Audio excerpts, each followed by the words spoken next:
It looks painful, but this is important preparation for hunting. Priming their ears to maximize their sensitive hearing. Each family member has its own unique way of doing it. Some more thorough than others. It's time to hunt. From the safety of his home tree, the 5-week-old watches on as the adults hunt. In just a few weeks' time, he'll need to do it all for himself. There's lots to learn. He must master his satellite dish ears, moving each one independently to pick up tiny sounds in the dark.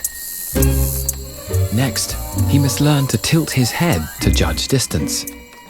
For adults, this helps them pounce with pinpoint accuracy. And there's one final lesson. At family mealtimes, it's first come, first served.